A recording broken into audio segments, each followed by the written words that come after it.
آپ لوگ یہ سمجھ رہے ہیں کہ آج نحو کا پہلا سبق ہے، علم النحو کورس کا پہلا سبق، یہ آپ لوگ سمجھ رہے ہیں۔ تو میں آپ لوگوں کو یہ بتانا چاہتا ہوں کہ آج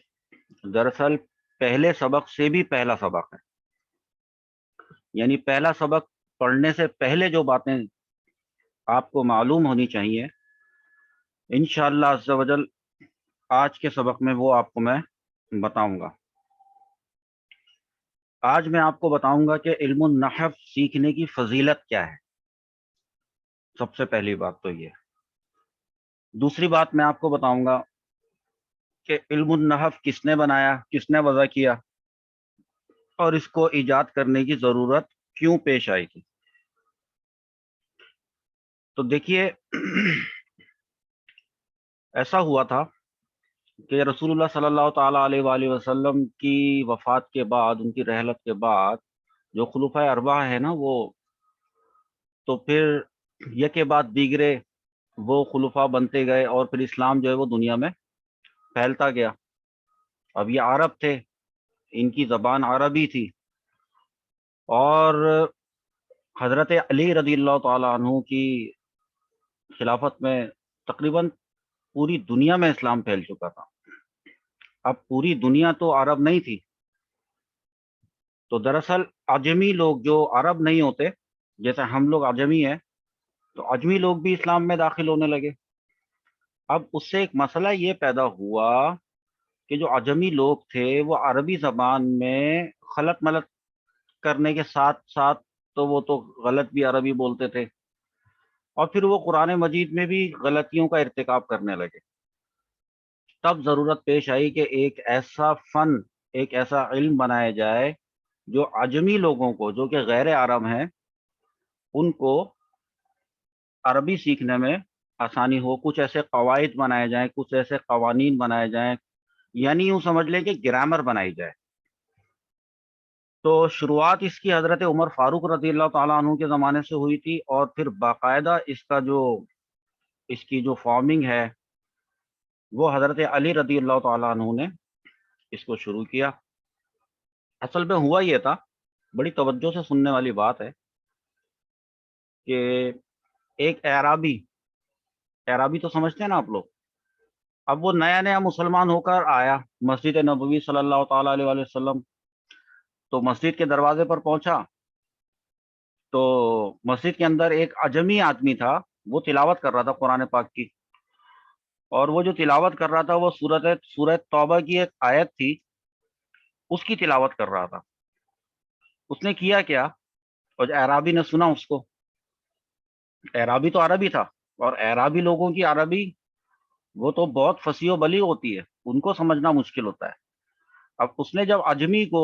تلاوت کرتے ہوئے سنا، وہ میں نے آیت آپ لوگوں کو دکھانے کے لیے یہاں پر رکھی ہے، سورہ توبہ ہے، اور سورہ توبہ کے اندر آیت نمبر یہ 3 ہے، جس میں لکھا ہوا ہے ان اللہ بریء من المشرکین ورسولہ۔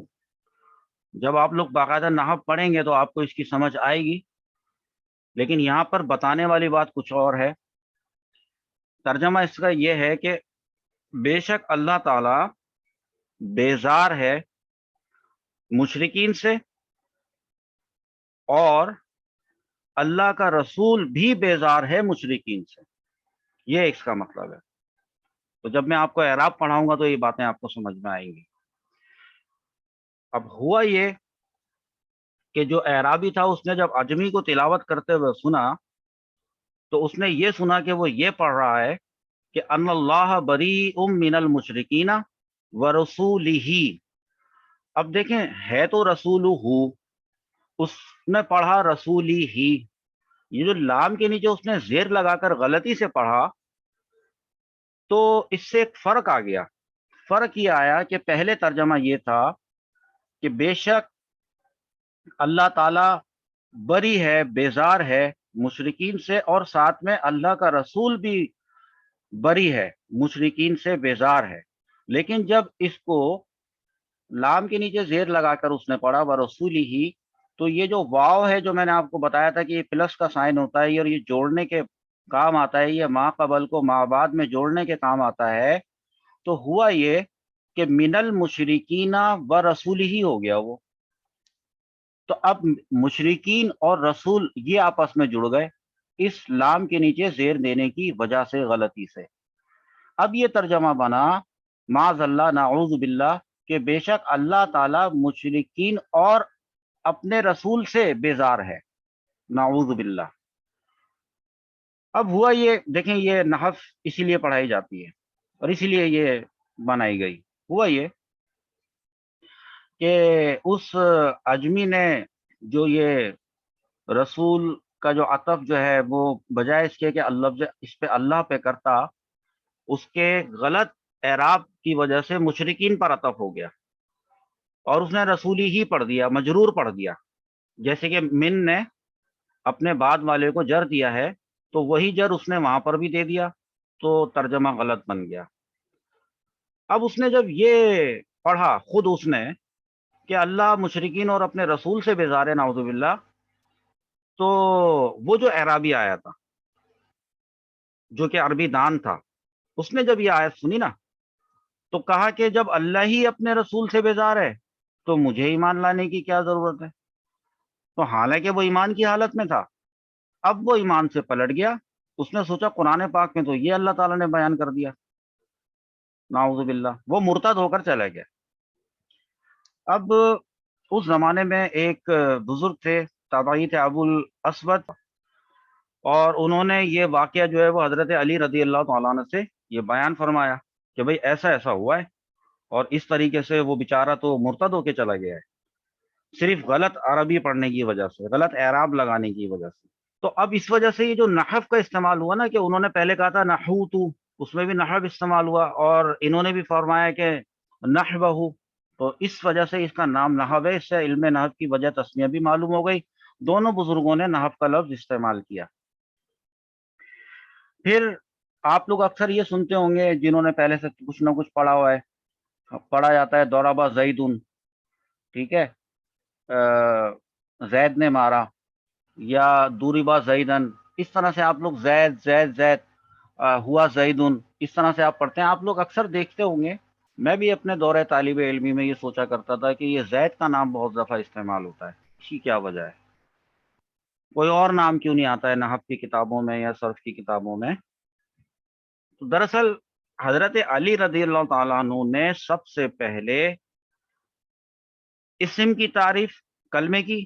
پہلے جیسے میں نے آپ کو یاد ہے صرف کا جب پہلا سبق پڑھایا تھا تو میں نے آپ کو کلمہ بتایا تھا کہ کلمہ جو ہے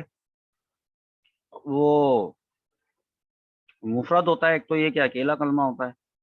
اور اس کی 3 قسمیں ہوتی ہیں، اسم ہوتا ہے، فعل ہوتا ہے، اور حرف ہوتا ہے. یہ تعریفات پتہ ہے کس نے وضع کی ہیں؟ کہ لفظ ہوتا ہے تو وہ مستعمل ہوتا ہے اور محمل ہوتا ہے. پھر وہ جو مستعمل ہوتا ہے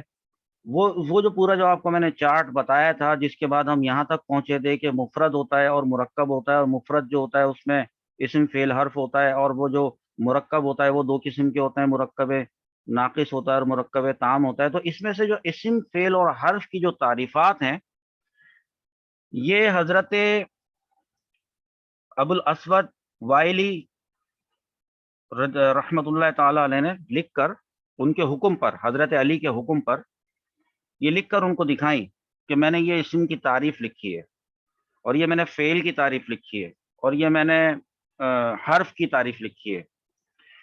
تو حضرت علی رضی اللہ تعالیٰ عنہ کو بہت خوشی ہوئی یہ دیکھ کر، اور پھر آپ نے اس کو پاس کیا، اور ساتھ میں آپ نے کہا کہ اس کی کچھ مثالیں بھی بیان کرو. تو مثال کو بھی نحو کہتے ہیں. اور پھر مثال آپ نے بھی کچھ بتائی، کتابوں میں یہ باتیں لکھی ہوئی ہیں. آپ نے جو مثال بتائی اسم کے لیے تو زید بتایا، علم کے لیے زید بتایا. تو یوں پھر وہاں سے یہ سلسلہ چل پڑا کہ جب مثال دی جاتی تھی، فلاں کے فلاں فلاں کہا جاتا تھا تو کسی اننون کا بتانا پڑتا تھا، تو زید اور عمر یہ والے نام استعمال کیے جاتے تھے. تو اس وجہ سے آج تک یہ کتابوں میں چلتے آ رہے ہیں. تو یہ ضرورت کیوں پیش آئی تھی یہ آپ نے دیکھ لیا، یہ آپ نے سن لیا.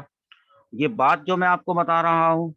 یہ جس کتاب سے لی گئی ہے، اس کا ریفرنس، اس کا حوالہ نیچے کمنٹس میں لکھ دوں گا.